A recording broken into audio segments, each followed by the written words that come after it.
Hey guys, Knife Detector here. Want to thank all my new subscribers. Hey, thank you so much for joining my channel. If you like pocket knives, this is the place to be. I've got old ones, new ones, not so old ones, and not so new ones. And I have knives from lots of parts all over the world. And I like mostly traditional knives, guys. Today's show, we're going to look at some Bokers, different kinds of Bokers. And we're going to look at Bokers, maybe Boker Plus, Boker Magnum, and we're going to look at just regular tree brand Boker. And we're going to talk about some of those knives. But before we do that, I want to go ahead and let you know about the special treat I have for you. I went to go visit my wife's uncle. And my wife's uncle wants to remain anonymous, but he did show me a bunch of knives. And I want to show you his nice collection of knives. I'm sure he's got more than these, but these are some of his gems. And I want to show you what they are. Now, I just took some pictures because I didn't have a whole lot of time, and I wasn't able to do video because there's a lot of conversation happening in the background, but I was able to get some shots. So I'm going to tell you what you're going to see in the following pictures. You're going to see a two-blade folding hunter Camillus that looks like it's maybe from the 70s with Delrin handles, which is a really nice looking knife. You're going to see also a two-blade Ipaya, and I think Ipaya is from Portugal, and it's got a really nice handle. It's got some notches in the wooden handle, almost like the previous owner was keeping track of something, right? So he put notches in it every time he did something. I hope that thing he did was a nice thing and not a bad thing, right? And also you're going to see a very large Pakistani bullet knife, and this thing's huge. It's like maybe 7 inches long in the closed position, something like that. You're also going to see a knife that I'm not sure if it's from Spain or Portugal, but it has a horn. It looks like ox horn, black ox horn handle. And it's like another hawkbill type design, but it's a big knife. It's about 6 inches in the closed position, and it just looks like it's about 100 years old. So if you're into those types of knives, you're going to see that too. I'm going to stop yapping in a little bit, I promise you. But since I'm doing this on my phone, I want to just tell you some of the other knives my wife's uncle has, and he also has a Colonial. I'm not sure if it's a Colonial Coyote or if it's another. It's one of those with the green handle from the 80s. Let's see, what else can I remember that he's got in there in his collection? He's got a very, very old, it looks like either an LB7 or LB8 Schrade old timer. He's got some really nice knives. So I want you to take a look at those knives in the following pictures. Then we're going to start talking about the Bokers. Okay, guys?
Right, so hey, if you know what some of those knives are, and maybe you can shed some light on that, maybe even what you think they're worth, I'm sure my wife's uncle would really appreciate that, and maybe he'll let me even do a follow-up video later. Who knows? Maybe he'll even want to come out in the video, which I think would be a real treat for you guys, right? So if you're listening out there, my friend, and I'm talking to my wife's uncle, he shall remain anonymous until he doesn't want to be anonymous anymore. Then you're more than welcome to come out in one of my videos. I'm sure my viewers would love to see that. But let's talk about Bokers, all right? Now, these two right here have special meaning for me. You know why? Because my bro-in-law Gino, he gave me these two for Christmas. He gave me 2 Bokers for Christmas, guys. Okay, so this is a Boker Magnum. And you know, Boker Magnum is kind of like it's not as high end as a regular Boker tree brand. These were made, I believe, in China. But check out this really cool tin. I mean, this is an awesome tin. I'm not going to keep this knife in the tin. I'm going to tell you right now, I'll probably use this tin as like a windshield wiper repair kit, or put some other stuff in the tin to store. It came with this nice little Allen wrench as well, so that if I wanted to, I could go ahead and tighten or loosen the blade as I see fit. It's a really nice little Allen wrench, very useful tool. There you see the knife, but let's see what else this has. This has a little card by Boker. It has a QR code right there. Some nice knives on there that I may want to look for later. It's got another little pamphlet. It's the same little pamphlet, actually. And let's take a look at the knife. Now, initially, you look at this knife, and this looks like a pattern you've probably seen before with a lot of cheaper knives, maybe gas stations. You know, there's a Harbor Freight knife that looks very similar to this, but you have to really take a better, closer look at this knife to really appreciate it, okay? Let me tell you what I mean. First of all, this knife is heavy. I don't have a scale with me right now, but this is heavier than all the other knives I've ever seen that have this gray, black, and then have the seatbelt cutter also right here. So this is kind of like a rescue knife because it has a seatbelt cutter right there, and then you also have a glass breaker right there. But the glass breaker is not on the tip at the end, which tells me that to use this, you kind of have to use this like in a hammer form and then hit it like this, which is actually way more practical because it's keeping your fist away from the glass.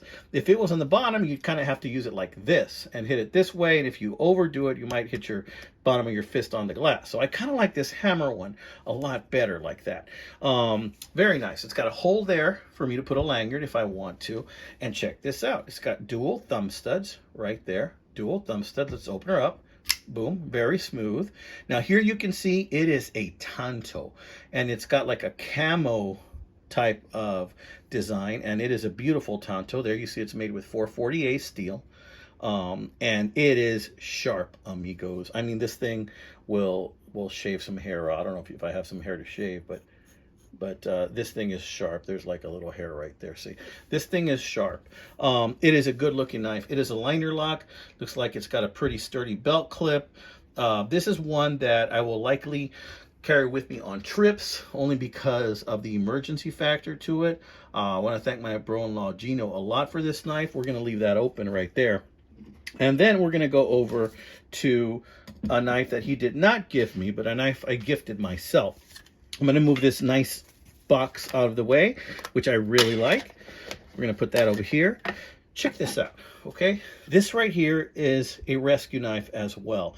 It is a frame lock design, and it has a belt clip too, but this is a small knife, and it's got G10 all around it. Look at that, right there. See that? What does that say? That says... it's a specific type of design. I guess that goes with the designer. And this is a Boker Plus. Boker Plus. Made in Taiwan. But these knives are actually run about 30 bucks if you were to buy this on eBay. But this is a very, very sharp knife. This is specifically for cutting rope, seatbelts in a rescue situation. So yes, this is one that I had in the car. But I wanted to pull it out just to show it to you. With these knives, you don't really want to use them a lot because you want to have it in case of an emergency so that when you do need it, it is sharp right out of the box, like if you had bought it brand new, and it is just sharp. And if you only use it once, then to rescue a person, well, then this knife did its job, my friends. And as far as I'm concerned, you can't ask anything else of it. So you want it 100% as sharp as it can be, ready all the time, and keep it in your car that way. So yeah, I keep this in one of my vehicles. This usually goes in my wife's vehicle in the glove compartment that I know where it is, okay? It's got some dents in it because yes, I have carried it quite a few times as well on my belt. So we're gonna leave that there. Might as well just leave it open, have some eye candy for you guys, okay?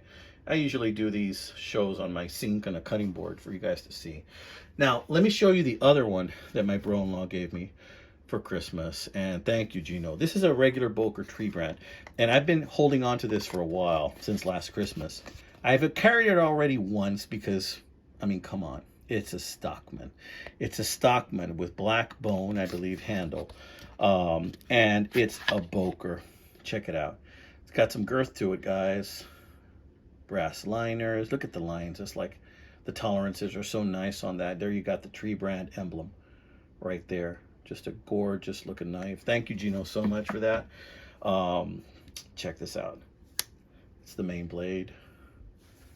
This knife is about probably 3.75 or 4 inches in the closed position.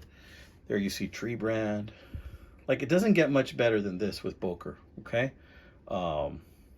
Tree brand. I believe this is made in Germany. Let's take a look at the spay blade. Right there, what does that say? Let's zoom in. High carbon stainless steel. And as you can see, it doesn't have any carbon buildup on it because I have not really used it that much yet, although you can see it's got some sticky stuff there because I have used it once or twice. I like it a lot. Excuse me. The couple of times that I have carried it, I have used it because I do like this knife quite a lot. Again, high carbon stainless steel. Just a gorgeous, gorgeous knife. Yeah, it's about 4 inches long in the closed position. Ain't that a beauty, guys? Ain't that a beauty? And I know you guys always tell me, hold on to the boxes, knife detector. Actually, let me see. Is this bone or is it some type of Delrin? No, I think that might be bone, guys. Look at the striations there. I think it might be bone. Okay. So, yeah, you guys are always telling me, keep the boxes, knife detector. But I'm like, come on, dudes. Like, I don't have room for all those boxes. And my knife box is like, I just don't have the room for it. I don't. Okay. So I'm going to put this down. I'm going to open a couple here.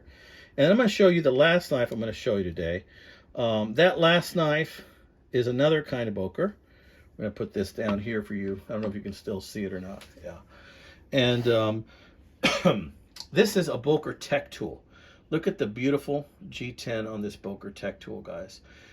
This is a solid knife. You know, at first I wasn't sure if I wanted to buy it, and then I think I ended up getting this for like 25 bucks on eBay. It's got a really sturdy clip. It's not that heavy. If you wear shirts with like a little shirt pocket, you might even be able to stick it in there. It's not that big. It's got a really nice glass breaker right there. Very sharp to the point right there. The blade on this thing, though, is just phenomenal. Okay, and there you can see this is a Boker Tech tool. It is a Boker Plus 1364, and the blade on this, though, guys, I have to tell you, it is very sharp, very sharp. And yes, I have used this. I do use my knives, guys. I use them regularly. So, especially in the weekends. In the weekends, I like to carry different kind of knives and alternate what I carry. Look at that. Ain't that pretty? I'm not much of a fan of the corkscrew, but I saw like the OD green and I saw all the other things and amenities on this knife, and then I thought this is one that I would love to carry regularly. Okay, what else is here? Check it out. Let's close this because I don't want to cut myself. A lot of times when I open all the blades, I leave something out and then I want to check something else out, I cut myself. Look at that. You got a little flathead screwdriver, and then you got this right here. That right there, guys, is like a rescue cutter right there. It's specifically serrated to cut things quickly and without a doubt with positive cuts each time. This is one I'm not going to use until it's like an emergency because I want this 100% sharp. Okay. Now let's look at this little guy here. I think this is a lanyard loop. Not 100% sure what to use this, but there's a snap to it. Check it out. It has a snap. Can you believe that? Just the quality of this knife is so high. I think this would be like if you want to attach this to your backpack and just have it hanging there or something like that. I don't know if it has any other applications, like maybe I'm going fishing or something, who knows. But if you know what it's for, guys, other than just a lanyard hole, let me know, please. And what else do we have here? Of course, you have your cap lifter. Doesn't that cap lifter and that larger flathead look a lot like the Victorinox? I mean, it almost looks like they stole it right off of a Victorinox, doesn't it? Did you hear that positive engagement, guys? This is a very well-made knife, and I think it's also made in China, but I mean, it's just a really good-looking knife. I don't see China anywhere there. I don't think it says that. It has a number there. Maybe it has a type of steel there. 12C27. I think that might be the type of steel, maybe. And the number on this knife is 1364. Putting my fingerprints all over it, but that's okay. Just a real beauty. Tell me what you think about that one, my friends. Okay, so that's what I wanted to show you today. I wanted to show you all these friggin' Bokers, all right? So there's several different kinds. There's Boker Magnum, Boker Plus, and Boker Tree Brand. Definitely the higher end is the Boker Tree Brand, but there's a Boker in every price range. Boker is just a really nice brand. They have some really good looking knives, especially if you start looking at some of those new Boker Pluses. They have some that look like sodbusters that are super nice. I had one, sold it, regret it, want it back. All right. But in any case, guys, tell me what you think. Hey, check out my other videos. I got some good ones. I got all kinds of videos, amigos. Check it out. Thank you to all my new subscribers. And please come back. Don't forget to like. When you like, it makes me happy, but it also gets me more noticed. So I appreciate you, my friends. You have a wonderful, wonderful weekend. I know it's going by quick, and you got to enjoy it. Carpe de knife, my friends. Carpe de knife. Enjoy yourselves, and God bless you.